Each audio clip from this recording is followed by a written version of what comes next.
There's a pretty one, Ulysses.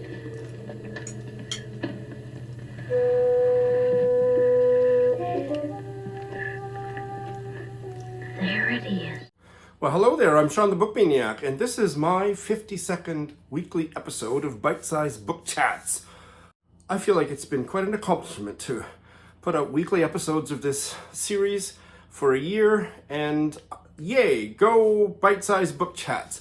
And I'm also taking this occasion of my 52nd week anniversary, or my 1 year anniversary, to announce that I'm going to pull back a bit. It's quite a commitment, and I am quite proud that I did it for a full year without missing a week, even in spite of moving transcontinentally or trans-Pacifically. But I don't want to keep doing it on a weekly basis. I am going to make it a little bit more irregular, but I think my commitment will go to maybe 2 or 3 episodes a month, and I'm no longer going to be wedded to the Thursday night posting. It'll be posted when I feel like it, but I think 2 or 3 episodes a month, so not just a little bit less than now. It'll give me a chance to do other kinds of videos, including the other kinds of videos I used to do on my channel, but I don't have time to do anymore. So a little bit more balanced and allow for other types of things to happen on Sean the Book Maniac. But I love doing it. If I could find a way to get paid for this and do it full-time as my job, finding readers from around the world and to talk to me about books they've recently read and liked, I would do it in a heartbeat. But as a sideline, as part of this all-encompassing hobby that is the BookTube channel, Sean the Book Maniac, I'm just going to try to balance it a little bit more with everything else going on there. So please keep coming back. It won't be every Thursday night. It may never ever be on a Thursday night ever again, but the series will continue 2 or 3 times a month, something like that. See you probably in a couple of weeks. So please enjoy this, the 52nd episode and the last weekly episode, at least for a while. I am fangirling to the max here because I have one of my new favorite writers as a guest on Bite-Sized Book Chats to talk about another book, not her own, but you're going to see her again on my channel to talk about her fabulous books. This is Anukriti Upadhyay in Bombay from Rajasthan. Anukriti, a warm welcome. Thank you so much, Sean. I'm so happy to meet you and be on your Bite-Sized Book Chats. I've been watching your YouTube channel, of course. You have given me a new word, e-meet. Nice to e-meet you. I love that. So let me just gush for a minute about Anukriti's one book that I've read, and that is Daura, a novella that was published at the same time as Bhaunri, which I have not yet read. They are not sequels, are they? They're not. They are disconnected, but they're located in the same place, Rajasthan. That's what I understood. I can't wait to get to this one. And then more recently, Kintsugi, which I'm looking forward to getting to as soon as possible too. But I put off reading Daura because I knew that the author, Anukriti, was following me on YouTube and I was feeling a little intimidated. What if I read it and I didn't like it? It was going to be so terrible. And I just loved it. So it was a very happy thing that happened earlier this year. Would you like to tell us about one of these books or all of these books before we get into the other book we're here to talk about? Sure. Though my books are, I can barely talk about them when I'm going to actually speak about Raid Samadhi or Tome of Sand. But since you've been so kind as to read them, and I remember the very kind message you sent to me about Daura. Daura and Bhaunri are both short novels located in rural Rajasthan. I come from Rajasthan. I spent a very long and formative part of my life in Jaipur, which is the capital of Rajasthan.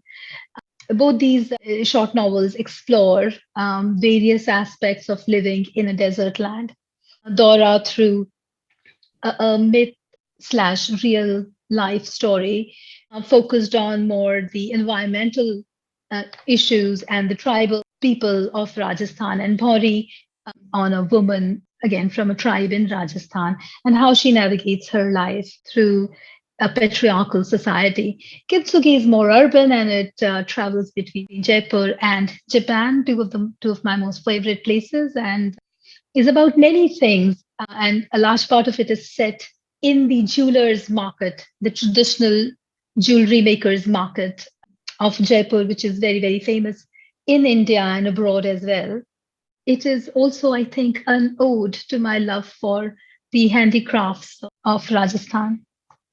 Can't wait to read those. And I have pre-invited Anukriti to come back on my channel for a long-form chat about her own fabulous writing once I've read at least one more. We are here to talk about a novel from India that's been getting a lot of buzz. It won the Booker International Prize this year, Tomb of Sand by Geetanjali Shree, translated from the Hindi by Daisy Rockwell. And everybody and their dog has been reading this and raving about it. But who better than to ask one of my favorite writers from India, because she is one of the people singing its praises. So tell us about this book, Anukriti. With pleasure. So Geetanjali Shree is amongst our senior writers here in India. She's been writing for 20 years or more. I have read several of her works. She's a very brave, experimental writer. She's unafraid of touching themes that others might find difficult or even taboo in some ways. And Ret Samadhi, Tomb of Sand, the original is called Ret Samadhi. Ret literally means sand. Ret is the Hindi word for sand. And Samadhi means to be entombed or to go into a trance before giving up one's life. So it is an exceptional book. It is difficult to fit it in any one category. It is an epic, poetry, stream of consciousness, novel, fables, real life, conflicts, everything wrapped up in this 600-page tome, a doorstopper, as people call it. And it is utterly fascinating to read. It is not a plot-driven book. So the first 100 pages or so, readers might wonder where this is going because there is no plot anchor to hold it together. But there are so many experiments that the writer just allows herself to do. And there are talking crows, and there are saris, a very traditional Indian garment, which is made in different parts of India, has different weaves. And different parts of India are famous for different patterns and weaves. And those saris are featured prominently as a motif. The relationships between family members, they are brought in as stream of consciousness narrations. And you feel a little bit confused where this is headed, though, of course, dazzled by the range of experimentation. But then the story sort of gathers itself together. It coalesces around a mother and a daughter, and then it takes off from there. The story, if you just look at the bare bones, it's about this old woman who has lost her husband, and now she refuses to get up from her bed. She says, I refuse to. I have done much labor during my life, and now I've lost my husband. There's nothing more. And that's the opening of Ret Samadhi, where Ma, the mother, says, I'm not going to get up. You talked about that not much happens in the first 100 pages. And I read somewhere that she doesn't get out of bed in those first 100 pages. That's absolutely true. She doesn't. She refuses to. And if you think about it as a motive, Sean, women are supposed to do a lot of labor, that their lives spin around their families, and their labor, especially of women who stay at home and nurture families, their labor is taken for granted. This is what they do. This is what they exist for. And here's this old woman who says, I refuse to even get up from my bed for any reason whatsoever. And then who pulls her out of her apathy, her refusal to engage with the world? This transgender character. Yeah, her Rosie / Raza, this transgender character swans in and gives her a reason to live, a reason to get up and get involved in life very energetically again. The plot is like I said, it's not one shouldn't look for a very catchy story when one's reading Red Samadhi, but there is a storyline, and I don't want to give too much away. But then she loses the mother, the old woman loses this transgender who has become like a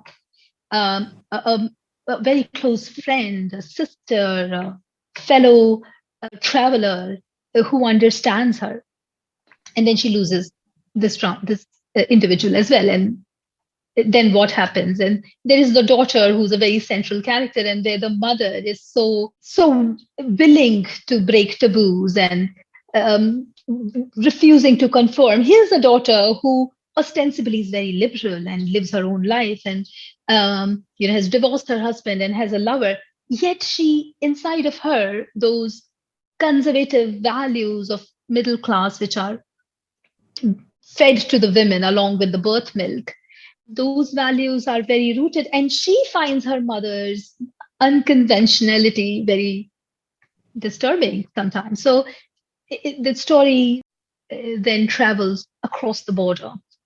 As you know, we have in India a very fraught and bloody history when the two countries, Pakistan and India, got divided, and those, it's 75 years, and still many of us feel that wound, that pain, and the story travels across the border, and how people across the border are just like the people on this side.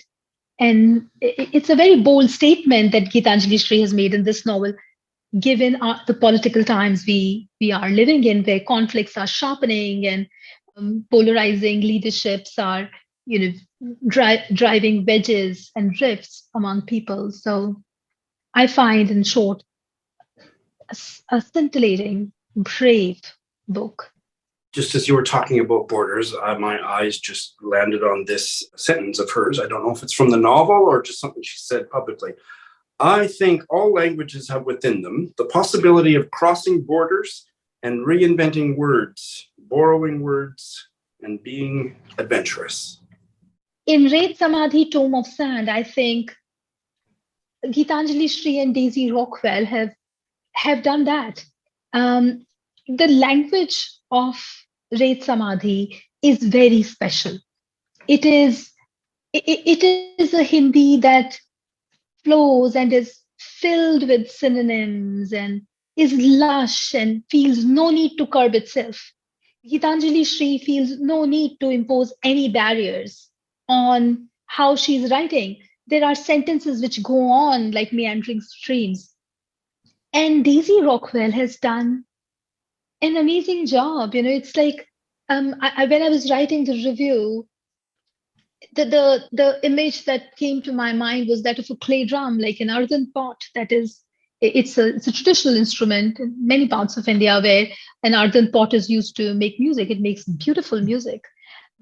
And that is the kind of rhythm, that the clay, earthy rhythm that her language has, that Daisy Rockwell has picked up in her translation and has produced this really marvelous work. And you need to sort of get into it and allow yourself to not be put off by what might seem to a native English speaker as, not very even or very brushed and perfect English. But that's because Daisy has been true to the rhythm of the original language, the voice of Geetanjali Shree. So I cannot praise her enough. It's a very difficult book to translate, and I wonder how she did it. You read it in both the original Hindi and also the English translation. Yes, I feel very blessed to be able to speak at least 2 languages, which is nothing given India has so many languages. We are very frolicsomely multilingual. There is a phrase that roughly translated would mean every mile the water changes, every 2 miles the language in India if you travel anywhere. I unfortunately do not know many Indian languages, but I do know Hindi, and I read first Red Samadhi and then Tomb of Sand. For a long time, I was just immersed into that world, but more than that world, that language, which flowed. The origin is Hindi, and then it flows into English and somehow maintains, it stays true to what Geetanjali Shree says is the dhwani, the sound of her writing. Though, I mean, she also said that her book has a sound that is not the same as the English sound, but translations are difficult. Translations are difficult, and this one must have been extremely challenging with so much exuberance of language. Like just the writer is reveling in the richness of her own language, and to capture that it's an achievement. Anukriti has written 2 articles on a website called livemint.com that I will link in the show notes. One of them is a review of the novel Tomb of Sand, or the original title Rit Samadhi, in English, Tomb of Sand. But she has a separate article where she talks about the issue of translation, specifically concerning this novel. I will link both of them. And oh my God, I am 10 times more excited to read this book as I was when we started. And I was already pretty excited. Thank you so much. It's a pleasure. It's been so lovely chatting with you. And yeah, I hope to be back sometime.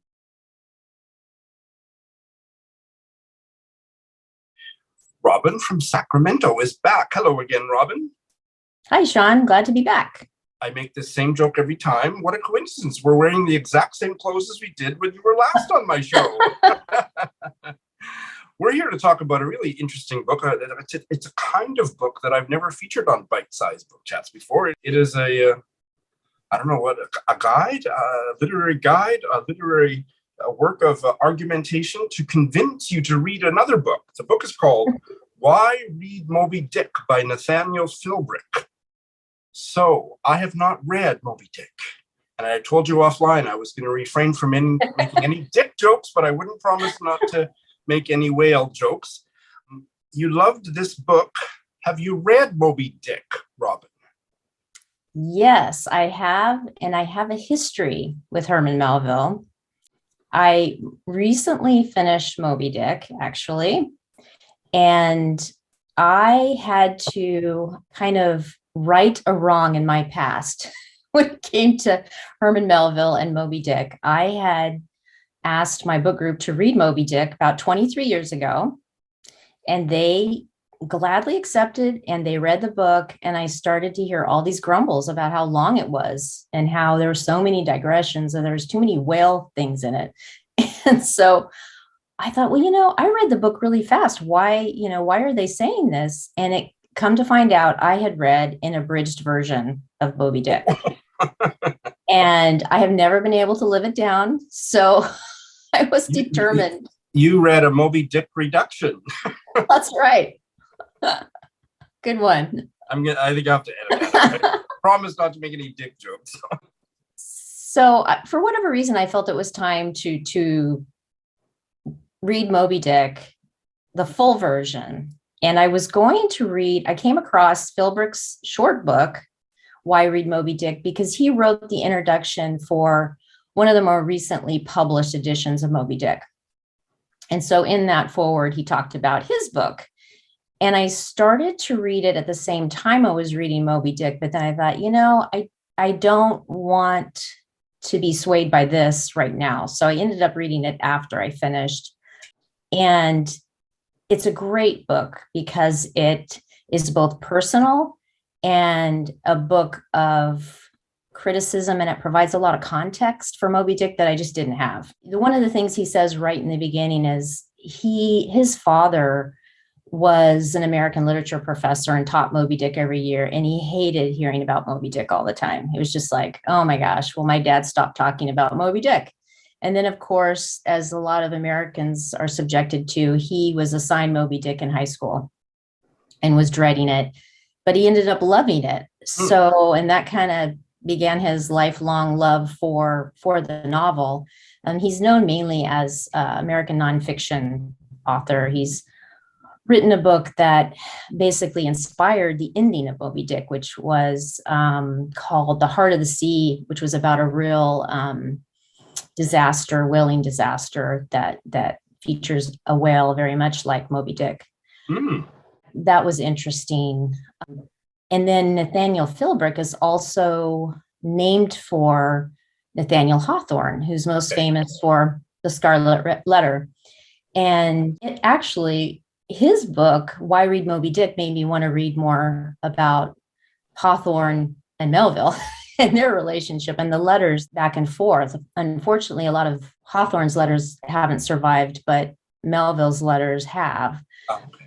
But I thought that was really interesting that, this book, it really kind of makes you want to read around Moby-Dick as well as read the novel itself. But he does a great job of giving you context for what was going on at the time in the United States when Melville published this. It was like 1851, so it was leading up to the Civil War. And then the backstory of, what happened with Melville and that he died pretty much in obscurity. And it wasn't until the 1910s or 20s that Moby-Dick surfaced again. Oops, there's another pun. Yes. Sorry. Yes, well done. I see what you did there. And it's a short little book, 130 pages, perhaps. Mm-hmm. And I know that a lot of people will have this question, so I will ask it on their behalf. Does this book called Why Read Moby-Dick spoil the book? Are there spoilers in it? And that was one reason why I didn't want to read it. I would say, yes, if you're a purist and you do not want to know anything about Moby-Dick, I would wait. But if you're someone who knows, I don't think I'm ever going to read Moby-Dick, but I enjoy these kinds of books.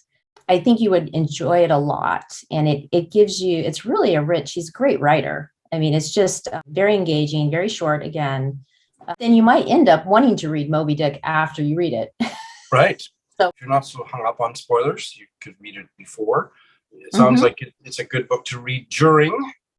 Yes. While reading, and maybe a good book to contextualize what you've just finished reading so that you could choose any of those options. Right. And I mean, it's made me want to read more about Melville himself and his life and go back and read some of his other books. My experience with Melville has been pretty limited. I think I read Bartleby the Scrivener in high school as a short story, but I haven't read any of his other works. I read Billy Budd.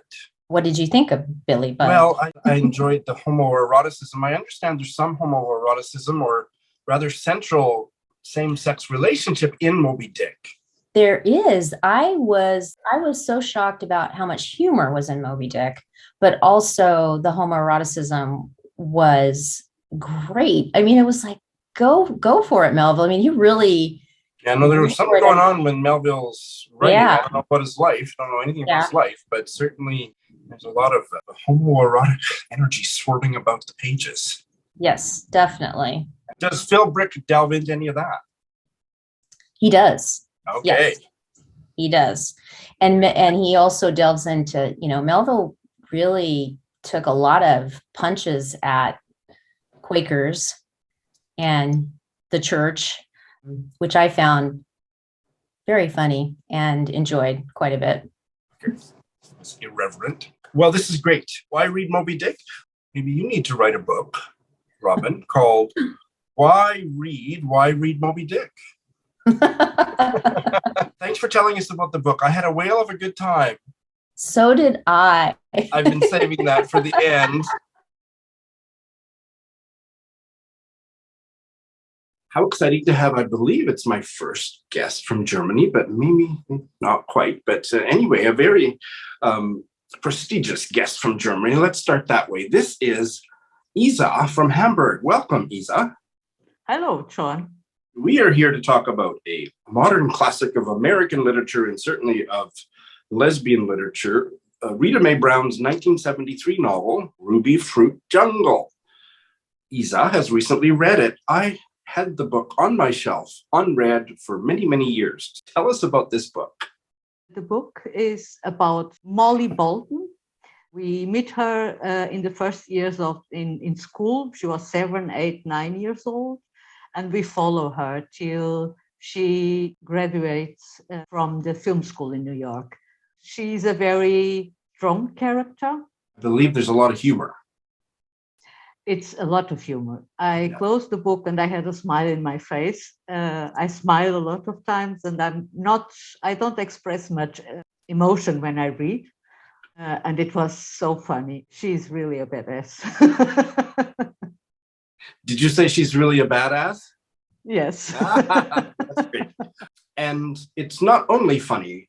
Am I right in saying that it's not only funny, it's also a quite poignant coming out story? Yes, it's a kind of coming out story.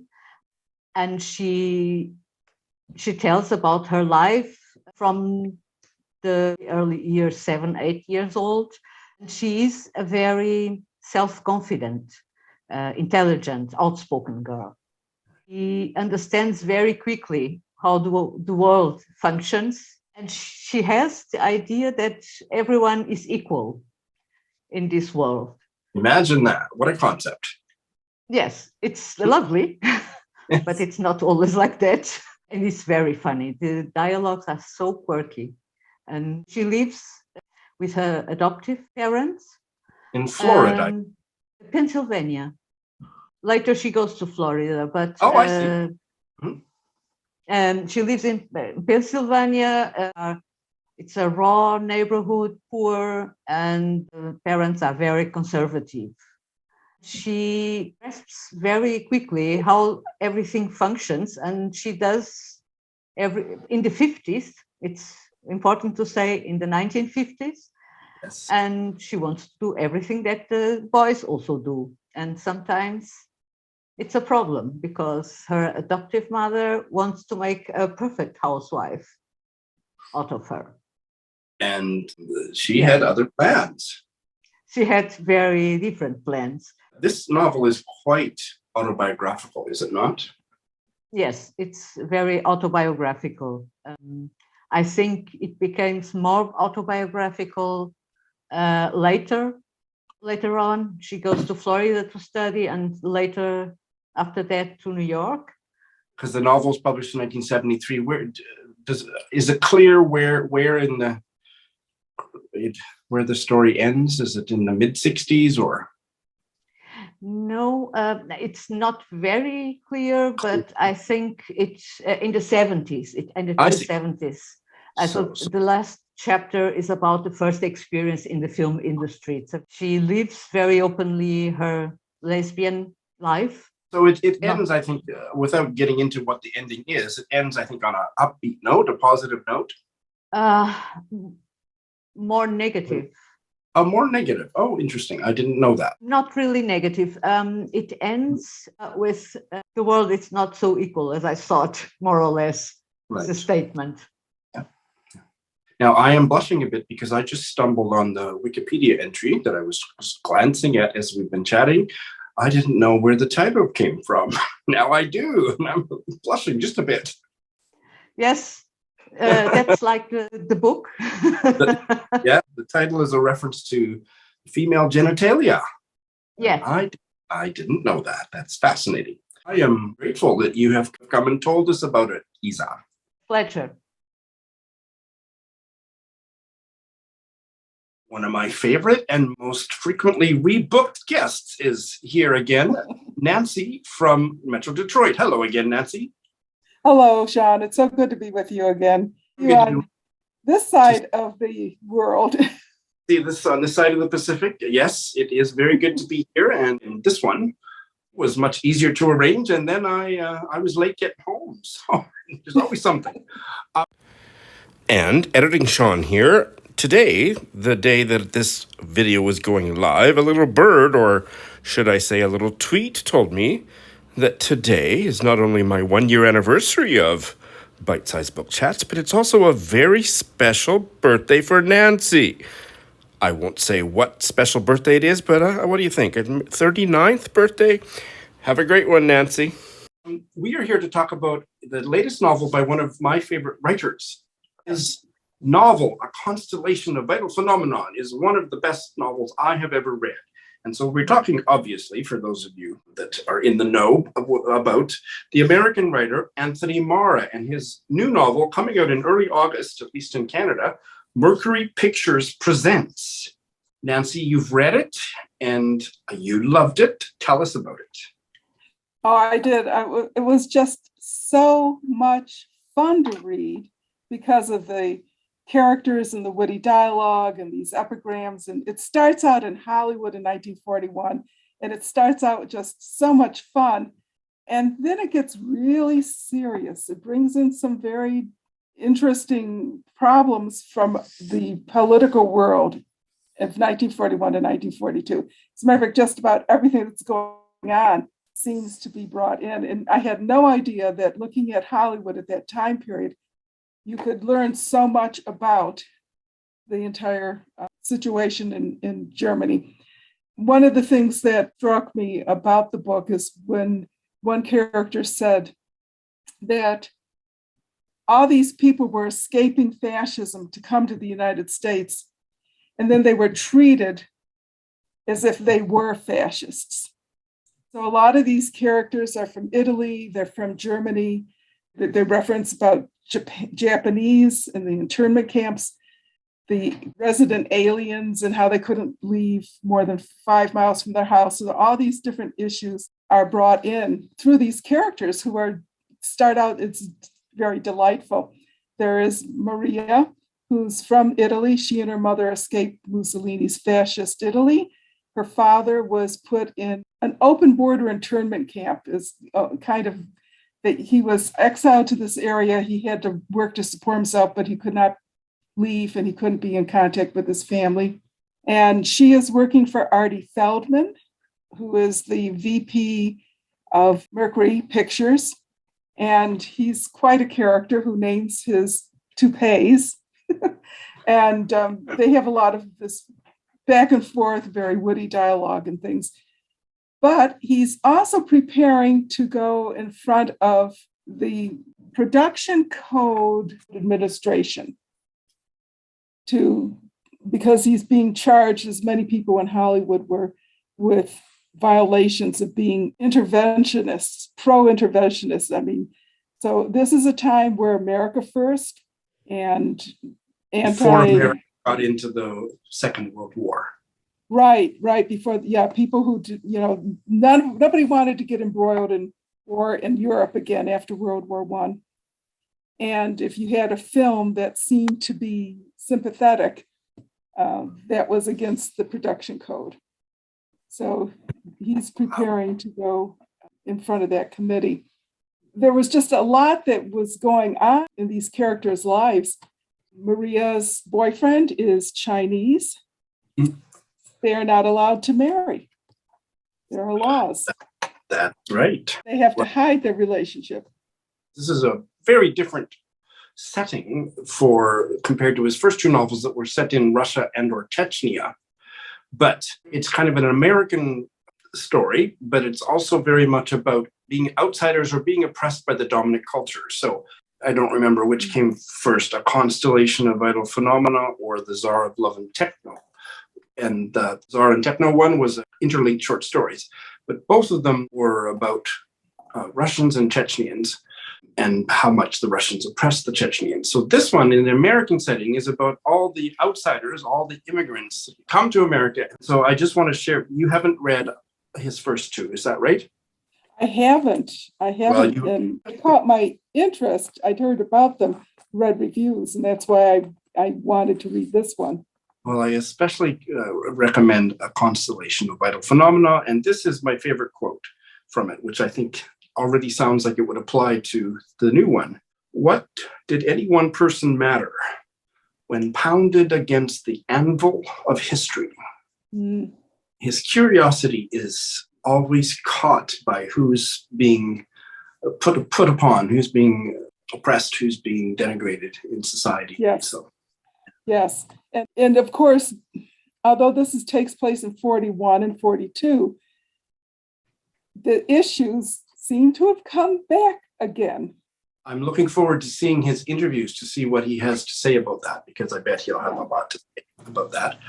And you also talked about how it started out humorously, and A Constellation of Vital Phenomena was chock full of gallows humor that was just hilarious and in a way pregnant with meaning too. So But I wrote down a few things, quotes. It was really hard to find a Sunday sentence to draw from this because there were so many. Early on, Maria says to her boss, "Life's nasty and brutish, but at least it's short." that's maybe the best that can be hoped for. And this is a woman, she's very upbeat and positive, but she's been through seeing her father arrested. She tried to cover for her father by burning incriminating papers, but fragments were found and it set him up for being imprisoned. She and her mother had to move to America, make a life. She's had to work up from nothing to being associate producer. So she's working with people from Germany and Hollywood, and then her boyfriend who is Chinese. I mean, she's seeing all of this, and she's a delightful character because she is plucky and upbeat, but she has this very droll sense of humor. Is the title bang on, or is it a bit misleading? You mentioned that she works for this film studio head, but you haven't mentioned much about the film studio since then. Is there quite a bit about the film industry in the novel? Yes. It is very much a Hollywood novel. It's very much about the film industry, particularly at this moment in time. Artie's struggling to keep the studio solvent. He started it with his brother Ned, who is a money man. And all he wants to do is close it and sell it because it's not making enough profit. And so they're trying to create a movie that's going to get them money and meet the demands of the production code. It's a real struggle. I am all the more excited to read this book. You've done a fabulous job of whipping up my excitement, and I hope that you will try A Constellation of Vital Phenomena someday, because, you have nothing else to read.